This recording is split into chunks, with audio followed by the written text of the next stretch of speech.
कक्षा 6 के विद्यार्थियों के लिए प्रश्नावली 4.1 की प्रश्न संख्या 1 की बात करें। संलग्न आकृति का प्रयोग करके निम्न के नाम लिखिए। पहले लिखने हैं 5 बिंदु, फिर एक रेखा, 4 किरणें और 5 रेखाखंड। जैसा कि आपको आकृति में तीर के निशान दिख रहे हैं, तो तीर के निशानों से आप रेखा को समझ सकते हैं। बिंदु दिख रहे हैं, उनसे हम रेखाखंडों को लिख सकते हैं। और किरण भी देखो, एक बिंदु से शुरू होती हुई बहुत सारी रेखाएं आप लिख सकते हैं। जैसे ई से कोई शुरू हो रही है, ओ से शुरू हो रही है या डी से शुरू हो रही है। तो सर्वप्रथम 5 बिंदु में 1 2 3 4 5 बिंदु मिल रहे हैं, बी सी डी ई ओ। तो 5 बिंदु,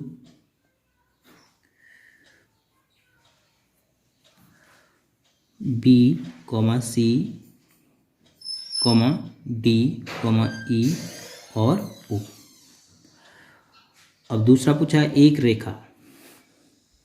रेखा दोनों सिरों में देखो तीर लगे हैं, तो इसको आप रेखा कहेंगे। तो डी ई भी कह सकते हैं इसका नाम, डी ओ भी कह सकते हैं, डी बी भी कह सकते हैं, बी ई भी कह सकते हैं, क्योंकि इसी रेखा पर स्थित हैं। तो माना मैं बी ई कह दे रहा हूँ, तो बी ई के ऊपर तो एक रेखा होगी, बी ई एक रेखा है।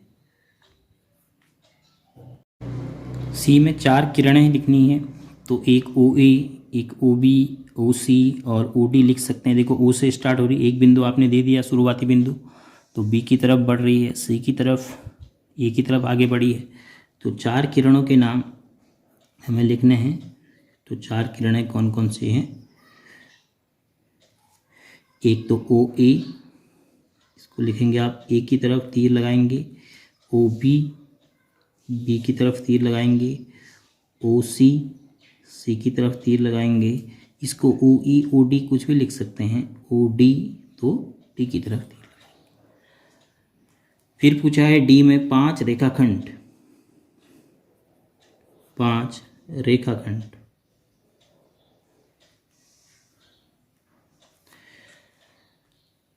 अब रेखाखंड तो इस रेखा में भी हमें बहुत मिल रहे हैं। माना ओ से लेकर बी तक, ओ से लेकर ए तक, ओ से लेकर सी तक, 3 तो यही हो गई, ओ से लेकर ई तक, ओ से लेकर डी तक, डी ई भी एक रेखाखंड है, ई से लेकर बी तक भी एक रेखाखंड है, क्योंकि निश्चित है, डी से लेकर बी तक भी। तो माना हम इसी रेखा के रेखाखंड पहले लिखें, डी ई एक रेखाखंड है, तो सिंपली एक लाइन खींचेंगे डी के ऊपर, किसी में भी तीर का चिन्ह नहीं लगाएंगे। डी ओ, ई ओ, ओ बी, इसी रेखा में हमने लिख दिए। ओ सी या ओ ए भी लिख सकते हैं, ये ओ से लेकर ए तक।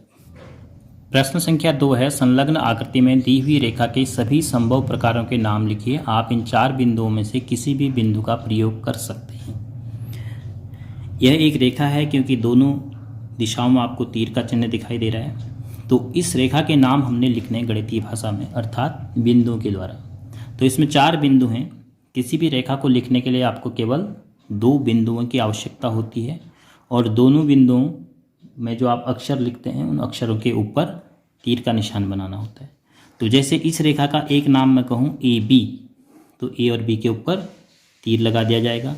ऐसे ही ए सी, तो अगर मैं इस दिशा में पहले नाम लिखूँ, तो A B, A C, A D, फिर बी सी, बी डी, फिर सी डी, तो फिर पलट दूंगा तो फिर और भी संभव होंगे। तो एक दिशा में कौन कौन से नाम संभव हैं, ये आपके सामने लिखे हैं। तो संभव नाम ए बी, देखो ए से बी की ओर, ए सी, ए डी। तो फिर अगर हम इनको पलटेंगे, तो जैसे आप सी डी लिख सकते हैं, तो डी सी भी लिख सकते हैं, एक नाम ये भी लिख सकते हैं। फिर इसको पलटेंगे तो डी बी भी लिख सकते हैं, डी बी।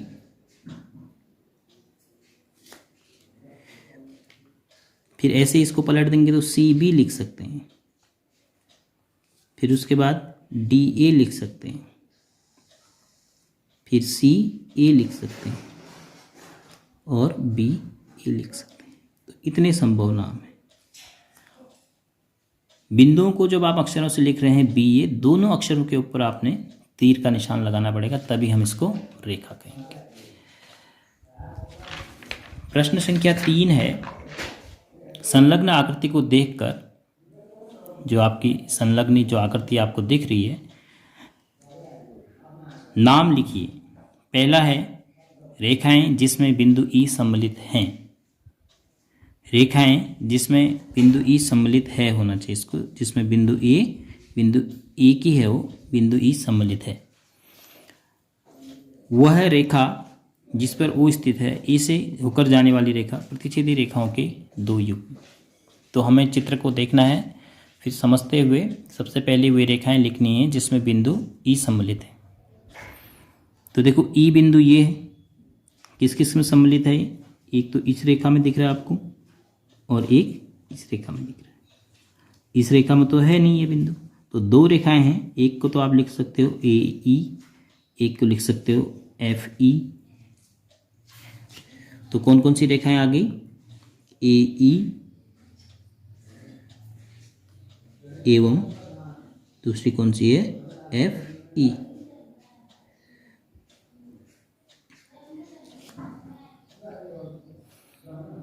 बी भाग है ए से होकर जाने वाली रेखा।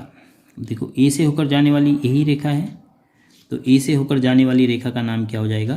ए बी भी लिख सकते हैं इसको, ए डी भी लिख सकते हैं, क्योंकि उसी पर बिंदु है ए बी, तो हमने लिख दिया ए डी। वह रेखा जिस पर ओ स्थित है। अब देखो बिंदु ओ ये है, किस पर स्थित है? सी बी पर या सी ओ पर, बी ओ पर, बहुत सारे नाम इसके हो सकते हैं, तो हम लिख दे रहे हैं इसको सी बी। कौन सी रेखा पर स्थित है? ओ सी बी रेखा पर स्थित है। प्रतिच्छेदी रेखाओं के दो युग्म, यानी दो जोड़े बनाने हैं। प्रतिच्छेदी रेखाएं कितनी होती हैं? दो रेखाएं होती हैं आपस में प्रतिच्छेद करने वाली। तो एक जोड़ा हो गया ये रेखा और ये रेखा, यहाँ पर ये रेखा और ये रेखा, तो दो जोड़े हो गए, एक दो। तो पहले हम लिख देते हैं सी बी, रेखा C B comma C B के साथ कौन है? A D. ए डी भी लिख सकते हैं, ए भी लिख सकते हैं। और एक जोड़ा हो गया, दूसरा जोड़ा हो गया रेखा ए डी, इसके साथ एफ ई, दूसरा जोड़ा हो गया। तो प्रतिच्छेदी रेखाओं के दो जोड़े लिखने थे, तो एक जोड़ा ये हो गया, ये दो रेखाएं एक दूसरे को प्रतिच्छेद कर रही हैं, और ये दो रेखाएं एक दूसरे को प्रतिच्छेद कर रही हैं।